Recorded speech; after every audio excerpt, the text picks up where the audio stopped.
नमस्कार, मैं हूं श्रद्धा। आप देख रहे हैं न्यूज़ 24 मध्य प्रदेश छत्तीसगढ़। हमारा खास कार्यक्रम सेहतनामा जो सिर्फ आपके लिए है, जिसमें आपकी सेहत का ख्याल रखा जाता है, जिसमें बात की जाती है उन तमाम बीमारियों के बारे में जो आपके घर आ जाती हैं, लेकिन उनको कैसे अपनी ज़िंदगी और अपने घर से निकाला जाए उस बारे में हम बात करते हैं। हमारे साथ रोज़ एक स्पेशलिस्ट जुड़ते हैं जो बताते हैं आपको कि आप अपना कैसे ख्याल रख सकते हैं। चेस्ट स्पेशलिस्ट आज हमारे साथ जुड़ेगी डॉक्टर ऋषिकांत अग्रवाल, जो कार्यक्रम के दौरान सेहत से जुड़े सवालों का जवाब देंगे। तो आज हम बात करेंगे जितनी भी चेस्ट से जुड़ी समस्याएं हैं, जो परेशानियां हैं, उसके बारे में, और आपको बताएंगे कि कैसे आप अपना ख्याल रख सकते हैं, आप अपनी जो बीमारियां हैं, जो परेशानियां हैं, उनको दूर कर सकते हैं। चेस्ट स्पेशलिस्ट जुड़ेंगे तो सीने से जुड़ी जो भी बीमारियां हैं, सीने में दर्द होना, सांस लेने में तकलीफ होना और क्या कुछ, क्योंकि कोरोना के बाद से बहुत ज़्यादा चेस्ट का ख्याल रखना पड़ता है। तो ये तमाम बातें, ये तमाम सवाल मेरे होंगे डॉक्टर से, और डॉक्टर ऋषिकांत से मैं पूछूंगी और जानेंगे कि कैसे अपना ख्याल रखें। क्या क्या लक्षण होते हैं अगर हमारे चेस्ट में कोई दिक्कत है, तो उसके क्या क्या लक्षण हैं? क्या वो लक्षण हमें पहले से दिखने शुरू हो जाते हैं जिसको हम इग्नोर कर देते हैं कई बार, या फिर वो लक्षण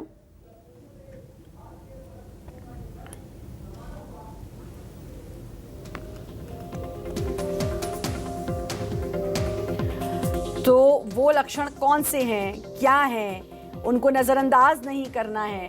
तो ये मैं जानूंगी डॉक्टर ऋषिकांत से और बात करेंगे इस बारे में।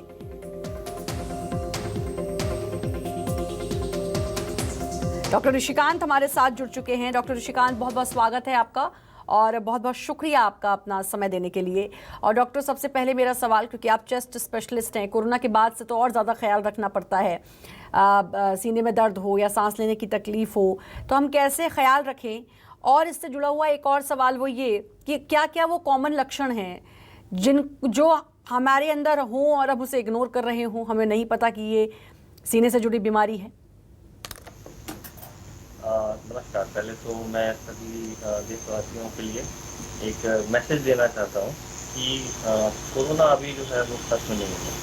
कोरोना अभी भी हमारे देश में है और डेली हम पेपरों में भी पढ़ते आ रहे हैं कि कोरोना, आज ही पेपर न्यूज़ थी कि अमेरिका में फिर से उन्होंने इमरजेंसी लागू कर दी है, मास्क इज कंपल्सरी। तो एक ये जनरल मैसेज मैं सबसे पहले देना चाहूँगा सभी देशवासियों को कि कोरोना को अभी हमें खत्म नहीं मानना। कोरोना कम जरूर हुआ है, पर कोरोना अभी भी है। तो बेसिकली कोरोना के जो लक्षण है वो शुरू होते हैं ऊपर से मतलब कि आपकी नाक में कंजेशन होना, आपके गले में पेन होना, थ्रोट में इरिटेशन होना, गले में दर्द, छाती भारीपन, खांसी आना। आमतौर पे ये भी देखा गया है कि इसके अलावा भी कोरोना के कुछ और लक्षण थे, जैसे कि लूज मोशन, तकलीफ, पेट में दर्द होना। तो अभी का जो समय है, इस समय कोई भी ऐसा लक्षण जो कि आपके शरीर में अनवांटेड है, चाहे वो कमजोरी हो, चाहे वो आपको ऐसा लग रहा है कि आपके जोड़ों में दर्द हो रहा है, तो कोरोना आम जो है वो किसी भी तरीके से आपके शरीर में लक्षण के तौर पे प्रेजेंट कर सकता है। तो कोई भी ऐसा लक्षण जो आपको लगता है कि नॉर्मल नहीं है, उसको हमें एड्रेस करना है। दूसरा जो कॉमन लक्षण है जो कि सांस से रिलेटेड है, जैसे बार बार खांसी आना, गले में दर्द होना, छाती का भारीपन, सांस लेने में तकलीफ होना, बुखार, ये सारे जो हैं ये लक्षण जो हैं अभी दूसरी लहर में बहुत ज्यादा कॉमन है। तो ये सारे लक्षणों को हमें एड्रेस करना है।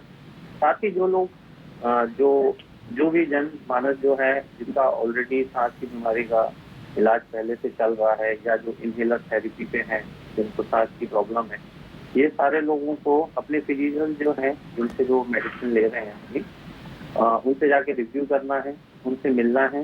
हो सकता है कि उनकी सांस की तकलीफ बढ़ गई है, तो ऐसी सभी स्थिति में उनको डॉक्टर से परामर्श लेना है। स्पेशली जो भी निकटतम डॉक्टर है, जो स्पेशलिस्ट डॉक्टर है, उनसे सभी से वो अपनी परामर्श ले सकते हैं। अब ख्याल कैसे रखना है जिनको दिक्कत है? अमूमन कहते हैं कि हार्ट पेशेंट हैं या सीने में अक्सर दर्द उठता है, तो अब ख्याल कैसे रखें? कैसे हमें अपने सीने का ख्याल रखना है, हार्ट का ख्याल रखना है, क्योंकि कोरोना आने के बाद से ऐसे लोगों को और ज़्यादा दिक्कत आ गई हैं। तो आप क्या क्या वो हमें प्रिकॉशंस बरतने हैं और कैसे ख्याल रखना है? हाँ जी, डेफिनेटली। देखिए, अमूमन ये देखा गया है कि जो जो ऑलरेडी पहले से ही किसी को कोमॉर्बिडिटी है, जैसे किसी को बीपी की समस्या है, किसी को डायबिटीज की समस्या है, किसी को हार्ट की बीमारी है, तो पहली एक चीज इम्पोर्टेंट है जो हमको समझना है कि जो हमारे पुराने मेडिकेशन है जिन पे हम ऑलरेडी काफी समय से मेडिसिन ले रहे हैं, हमको पहले तो वो कंटिन्यू रखना है, वो मेडिसिन हमें बंद नहीं करना। दूसरा, जो भी नया इशू हमारे साथ है, नया इशू मतलब यदि किसी को सांस की प्रॉब्लम थी पर यदि उसकी सांस की प्रॉब्लम बढ़ रही है तो उसको हमें एड्रेस करना है, हमें फिजिशियन से रिव्यू करना है, हमें लक्षण है उनको इग्नोर नहीं करना। कोई भी लक्षण जो कि हमारे लिए आज की डेट में नया है, लक्षण मैंने बताए ऊपर से लेके नीचे तक, नाक में परेशानी से लेके गले से लेके छाती, इवन जो सांस की तकलीफ बढ़ जाना, लूज मोशन, एब्डोमिनल पेन, पेट में दर्द होना, ये सारे लक्षण जो हैं वो कोरोना का संकेत हो सकते हैं। तो कोई भी ऐसा लक्षण जो कि आपको आमतौर पर नहीं है उसको हमें एड्रेस करना है, या आपकी जो स्पेशलिस्ट डॉक्टर है उनको, दूसरा या जो आपका निकटतम डॉक्टर है। दूसरी चीज जो इम्पोर्टेंट है, जो अभी देखा जा रहा है, जिसको लेके काफी चिंतित है, डॉक्टर फैटर्निटी तो चिंतित है ही, खासकर देखा जाए तो सभी लोग चिंतित होना चाहिए। एडमिनिस्ट्रेटिव जो फैटर्निटी है वो काफी चिंतित है इस बात को लेकर कि लोगों ने मास्क पहनना बंद कर दिया, लोगों ने सोशल डिस्टेंसिंग का पालन बंद कर दिया। देखिए, ये बचाव के ऐसे मूल मंत्र हैं जिनको हम बिना खर्चे कर सकते हैं, लेकिन लोग इन मंत्रों को शायद इग्नोर कर रहे हैं। हम दूसरी वेव से अभी भी शायद पीछे नहीं है कि यदि हम खुद ही असावधानी रखेंगे तो सावधानी तो हटेगी तो दुर्घटना घटने की चांसेस है। तो अभी जो हमारे पास सबसे सिंपल और सरल उपचार है कोरोना से बचने के लिए वो ये है, भीड़ भाड़ से बचें, मास्क का प्रॉपर इस्तेमाल करें। प्रॉपर मतलब मास्क लगाना है मुंह और नाक को ढक के, और अनावश्यक बाहर नहीं जाना है, बाहर जाना है तो सोशल डिस्टेंसिंग का पालन करें। तो ये सब जो है ये हमारे प्राथमिक बचाव के तरीके हैं। उसके बाद जो आपको बताया मैंने कि जो भी आपको कोई भी नया सिम्टम है, चाहे वो सिंपल सर्दी खांसी हो या आपको इवन लूज मोशन भी हो रहा है, तो आपको उसको एड्रेस करना है, वो कोरोना का एक लक्षण हो सकता है। डॉक्टर, तीसरी लहर की आशंका जताई जा रही है, केसेस भी कई जगह बढ़ते हुए देखने को मिल रहे हैं। केरला की बात करें तो वहाँ पर काफ़ी बढ़ गए हैं केसेस, और भी कई जगह केसेस बढ़ रहे हैं, हर स्टेट में धीरे धीरे बढ़ रहे हैं। ऐसा ही दूसरी लहर के पहले भी था, सब बड़े निश्चिंत थे, सबको लगा था कि अरे कुछ नहीं होगा, लेकिन उसके बाद एकदम से बाढ़ जैसी आ गई थी कोरोना के पेशेंट्स की, क्योंकि लगातार बढ़ता जा रहा था, दिन दुगनी रात चौगनी कोरोना ही तरक्की कर रहा था। अब फिर वही हाल है। तीसरी लहर को लेकर कई तरह की थ्योरीज सामने आई हैं डॉक्टर। पहली कि ये बच्चों के लिए ख़तरनाक होगा, दूसरी ये कि वैक्सीनेटेड लोगों को ज़्यादा असर नहीं होगा, तीसरी एक ये थ्योरी आई कि इतना ख़तरनाक नहीं होगा, वही एक थ्योरी ये आई कि वैक्सीन फेल है, इसमें वैक्सीन इतनी प्रभावी नहीं होगी। है क्या, सच क्या है कि हम क्या समझें कि तीसरी लहर को लेकर कैसे अलर्ट रहें और क्या सही है? देखिए, ये क्वेश्चन थोड़ा सा डिबेटेबल है, इसलिए डिबेटेबल है क्योंकि ये कहना कि कोरोना की तीसरी वेव आएगी ही, या कोरोना की तीसरी वेव आ चुकी है, या कोरोना की तीसरी वेव चल रही है, ये एक्सपर्ट जो होते हैं, जो एपिडेमियोलॉजिकल स्टडीज हैं, जो इसका डेटा रखते हैं, अकॉर्डिंग टू देम अभी जो है हम सेकेंड वेव में ही है। नाउ थर्ड वेव कब कही जाएगी, इसका क्वेश्चन अनुमान डिपेंड करता है हम पर। ये क्वेश्चन हम पे बोलने का अर्थात यही है कि हम कितने मतलब हम कितनी सावधानी रख रहे हैं, हम कितने ओरिएंटेड हैं इस बात से, ये समहाउ ये हमारे ऊपर डिपेंड करेगा। देखिए, सोशल डिस्टेंसिंग आप जैसे नोटिस करेंगे, जब फर्स्ट लहर थी, फर्स्ट लहर में लोग काफी अपने आप को आइसोलेट किया, लोगों ने अपने आप को बचाया। अनुवांशिक बोलना चाहिए कि उन्होंने बाहर जाना एकदम ही बंद कर दिया था। लेकिन जैसे ही जब केस कम हुए तो उसके बाद देखा कि लोग है ना बेफिक्र हो गए, लोगों ने वही गैदरिंग करना, सोशल डिस्टेंसिंग का पालन ना करना, लोगों को चालान करना पड़ता है कि आप मास्क लगाएं तभी आपके ऊपर चालान हो जाएगा, इसलिए वो इसलिए नहीं मानते कि उनको स्वयं को सुरक्षित या परिवार को सुरक्षित रखना, उनको इस बात का डर है कि हमारे पर चालान हो जाएगा। तो देखिए, ये सावधानी को ना बरतना तीसरी लहर को बुलावा देने की तरह है, क्योंकि यदि आप सभी लोग यदि इस तरीके से जो सोशल डिस्टेंसिंग का पालन ना करना, मास्क ना पहनना, आप जितना ज्यादा इस चीज का पालन नहीं करेंगे उतना ज्यादा चांसेस हैं इन्फेक्शन होने का। देखिए, कोरोना का वायरस जो है अभी भी हमारी कम्युनिटी में है, वो एक व्यक्ति से दूसरे व्यक्ति को फैल रहा है। इवन लैंसेट जो बहुत बड़ा हमारा जर्नल है और जो सारी एपिडेमियोलॉजिकल स्टडीज की डेटा रखती है, उन्होंने कहा था it is a airborne disease. तो बेसिकली कोई भी इन्फेक्टेड पर्सन जो है वो किसी को भी इन्फेक्ट कर सकता है। वो व्यक्ति आपके घर के बाजू में भी हो सकता है, वो व्यक्ति आप जहाँ बाजार से ग्रोसरी ले रहे हैं वो भी हो सकता है, वो व्यक्ति आपके बाजू में बाजार में जा रहा है दिखेगा वो भी हो सकता है। तो बेसिकली ये समझना कि कोरोना का वायरस कहाँ है ये हमको नहीं पता। ये किसी न किसी के अंदर हार्बर अभी भी कर रहा है, इसलिए हमारे देश में अभी भी कम से कम 45 से 50 हजार केस डेली के डॉक्यूमेंटेड हैं। तो ये हमारे ऊपर डिपेंड करेगा कि हम कितना डिसिप्लिन रहते हैं, हम कितना इन सारे सिंपल मेजर्स को फॉलो करते हैं। बिल्कुल सिंपल है, दूरी बनाए रखना, मास्क पहनना, गैदरिंग ना करना। तो जितना ज्यादा हम इन चीजों को पालन करेंगे उतने कम चांसेस हैं कि हम थर्ड वेव में लैंड अप करें। लेकिन हम बेफिक्र हो जाएंगे, हम लापरवाह हो जाएंगे, हम वही गलती फिर से दोहराएंगे जो हमने दूसरी वेव आने से पहले की थी। तो शायद हो सकता है कि जो दूसरी वेव में का मंजर हमने देखा वो शायद वैसा भी हो सकता है या उससे कम भी हो सकता है। तीसरा चीज जो आपने क्वेश्चन पूछा कि क्या बच्चों को ज्यादा इफेक्ट करेगा, देखिए अभी तक जो डेटा रहा है, जो भी एविडेंसेस हैं अभी तक के हमारे पास, वो ये थे कि जब वेव 1 थी तब भी बच्चों में इन्फेक्शन सीवियर नहीं था। वेव 2 जब आई तब भी बच्चे कहीं ना कहीं सेव हुए। एंड फॉर्चुनेटली एक रिसेंटली स्टडी भी हुई थी, उसमें जो मेडिकल प्रोफेशनल हैं उनके बच्चों को वैक्सीन का ट्रायल की तैयारी की गई थी कि बच्चों में हम वैक्सीन का ट्रायल करें ताकि वो बच्चे जो हैं उनको हम वैक्सीन लगा सकें। तो सरप्राइजिंगली इट वाज फाउंड कि मोर देन 60% ऑफ द बच्चे हैं उनके अंदर ऑलरेडी एंटीबॉडीज का टाइटर था और उनको एनरोल क्राइटेरिया से बाहर कर दिया गया था क्योंकि उनको वैक्सीन ऑलरेडी एंटीबॉडीज बन चुकी थी। तो बेसिकली ये कहना कि बच्चों में ही ये बीमारी होगी थर्ड वेव में, this is not vice versa correct. और that is my personal view कि कोरोना का इन्फेक्शन अभी भी बड़ों में हो सकता है, क्योंकि जितनी भी वैक्सीनेशन की हमारे पास जो डेटा है उसमें they talk about the efficacy. तो no vaccine is 100% efficient. Second, vaccine जो है आपको इन्फेक्शन से नहीं बचाएगी। वैक्सीन आपको बेसिकली यदि इन्फेक्शन होता है तो सीवियर डिजीज ना हो उससे बचाएगी। तो अभी भी देखा जाए तो जिसने वैक्सीन लगवाई हुई है कोरोना उनको भी हो सकता है, हाँ, लेकिन जिन लोगों ने वैक्सीन लगाई है, जिन्होंने दोनों डोज कवर किए या इवन जिन्होंने एक डोज लगाया है, उनमें possibility of getting severe infection जो है is very very less as compare to dose जिन लोगों ने वैक्सीन नहीं लगाया। तो vaccination is very important.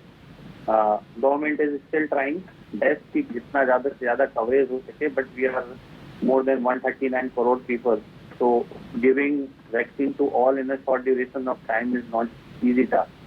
So government is trying their measures.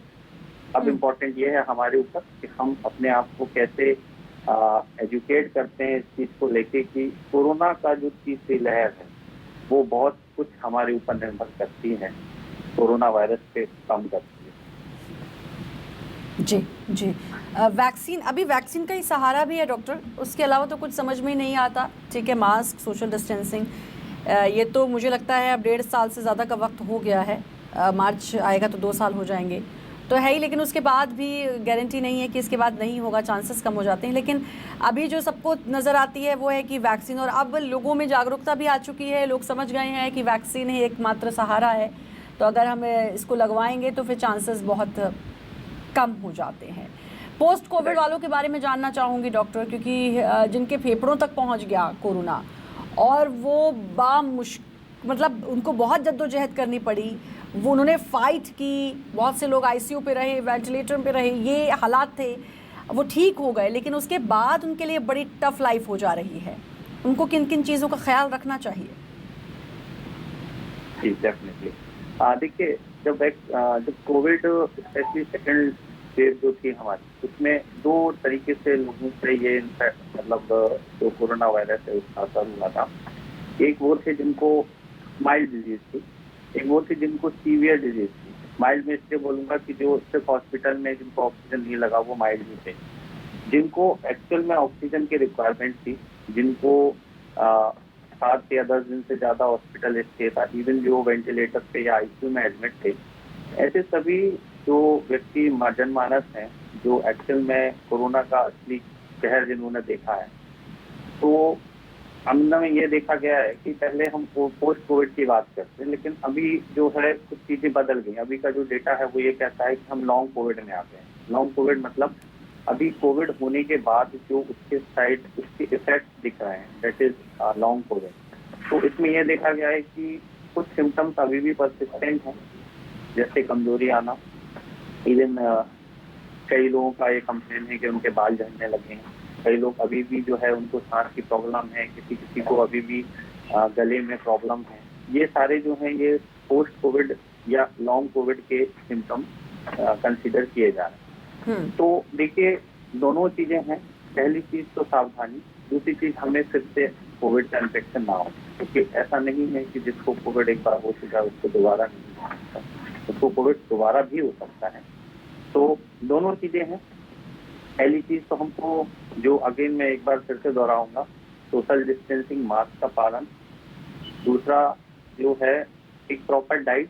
Proper diet इसलिए जरूरी है क्योंकि डाइट जो है हमारी एक इम्यूनिटी को बूस्ट करने के लिए हमेशा से सपोर्टिव रीजन रहा है, इन द बेस्ट वे रहा। तो एक प्रॉपर डाइट जो कि हाई प्रोटीन डाइट होना इज इम्पोर्टेंट, एंटीऑक्सीडेंट बढ़े हुए डाइट वो।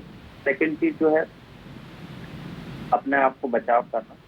तीसरा चीज जो है हमको ये भी देखना है कि जो सिम्टम्स हैं पर्टिकुलरली मतलब कि अभी किसी को बाल झड़ रहे हैं, तो जो स्पेशलिस्ट हैं आपके, apart from your regular physician जिन्होंने आपको ट्रीट किया है या जिनसे आप पहले ट्रीटमेंट ले रहे थे, यदि कोई भी ऐसा इशू है जो आपको लगता है कि नया है, तो यदि आपकी नियर बाय में या आपकी एसेसिबिलिटी में स्पेशलिस्ट से कंसल्ट करना है तो आप डेफिनेटली उनसे कंसल्ट करें।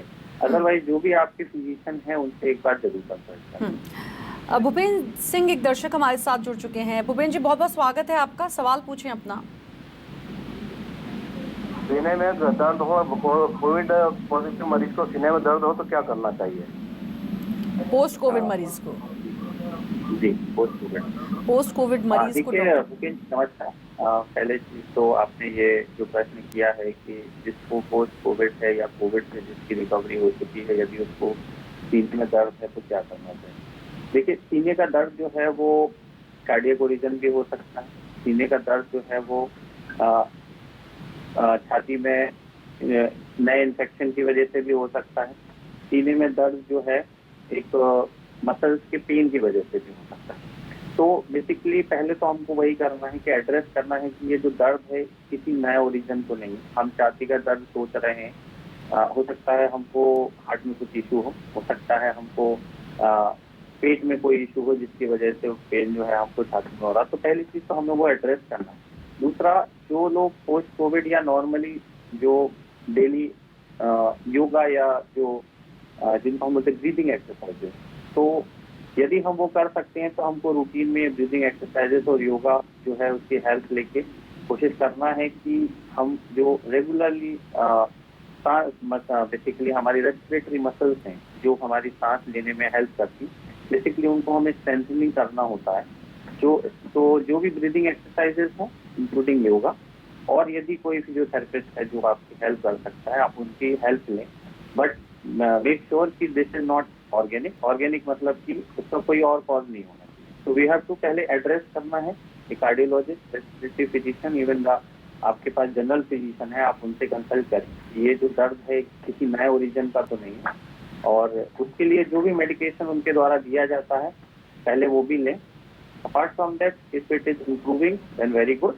अपार्ट उसके अलावा जो है हमको योगा और जो सांस की एक्सरसाइजेस हैं वो आप करके उससे भी रिलीफ पा सकते हैं। यूट्यूब पे और इवन जो आपके पास सोशल मीडिया प्लेटफॉर्म है उन सब में इनके वीडियोज अवेलेबल भी होते हैं। कई डॉक्टर्स जो हैं आपको ऑनलाइन सपोर्ट भी कर सकते हैं, तो आप उनका भी सहारा इसके लिए ले सकते हैं। जी जी।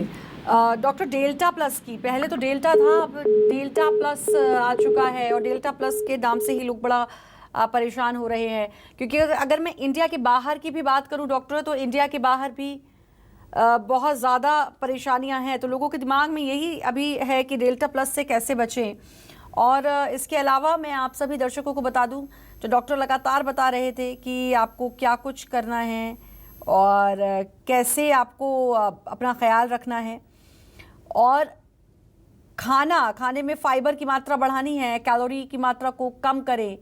जो एक बैलेंस डाइट है जिसके लिए बार बार कहा जाता था, अब कोरोना के आने के बाद लोगों को समझ में आ रहा है, नमक कम खाएं, स्मोक ना करें यानी कि धूम्रपान का सेवन ना करें, अनार का जूस पीना है ताकि ब्लड भी बना रहे, अदरक की चाय का रोज़ाना सेवन करें। ये कुछ ऐसे सलाहें हैं जो बहुत ज़रूरी हैं अभी कोविड से निपटने के लिए। कच्चे अदरक का सेवन करें, आहार में फाइबर की मात्रा को बढ़ाना है, प्रोटीन बढ़ाना है, कैलोरीज कम खानी है, यानी कि वो डाइट जो आपके शरीर को मजबूत बनाए, इम्यून सिस्टम को मजबूत बनाए, वो उस डाइट का आपको ख्याल रखना है।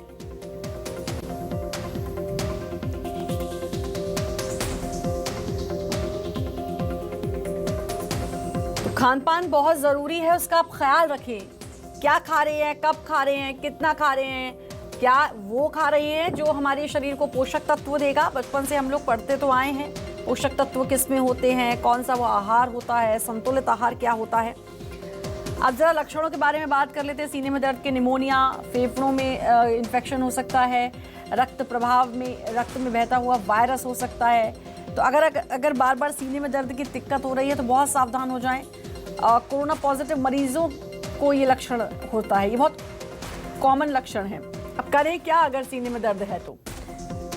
सावधान रहने की बहुत ज़रूरत है। डॉक्टर हमारे साथ जुड़े हुए हैं, ऋषिकांत। डॉक्टर, मेरा ये सवाल है, डेल्टा प्लस के नाम से बड़ी घबराहट है और अगर हम भारत के बाहर की बात करें तो वहाँ पर भी काफ़ी अब तेज़ी में देखे जा रहे हैं इसके मरीज़ डेल्टा प्लस के।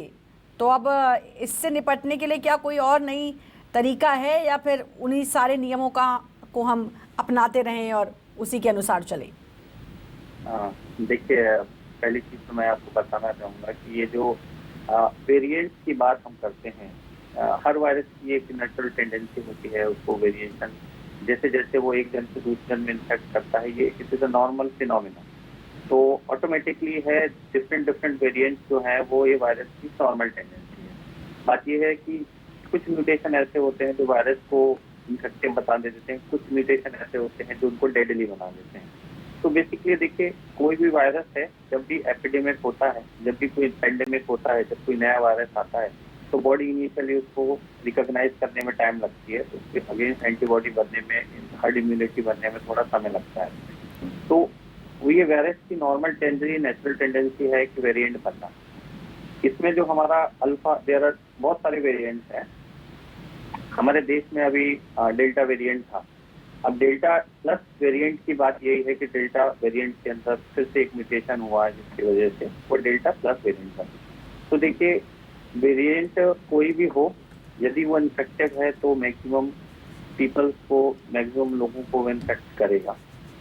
अभी म्यूटेशन होते होते ऐसा भी हो सकता है डेल्टा डबल प्लस वेरिएंट हो जाए।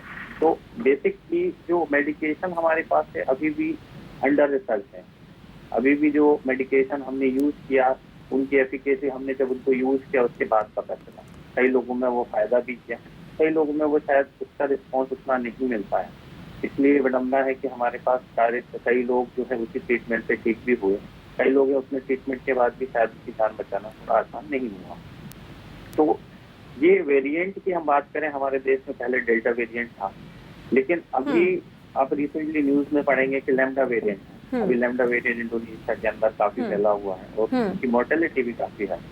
तो यदि देखिए हमारे देश में यदि वो वेरिएंट आ गया या कोई भी ऐसा नया जी। वेरिएंट जिसके लिए हमारी बॉडी इम्यून नहीं है, तो हो सकता है मंजर हम फिर से वैसा ही देखते हैं।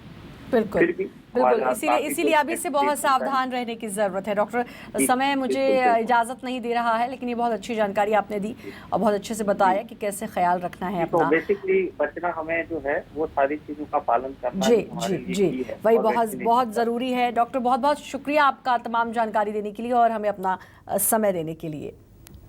और फिलहाल सेहतनामा में इतना ही। बाकी खबरों के लगातार बने रहिए न्यूज़ 24 मध्य प्रदेश छत्तीसगढ़ के साथ।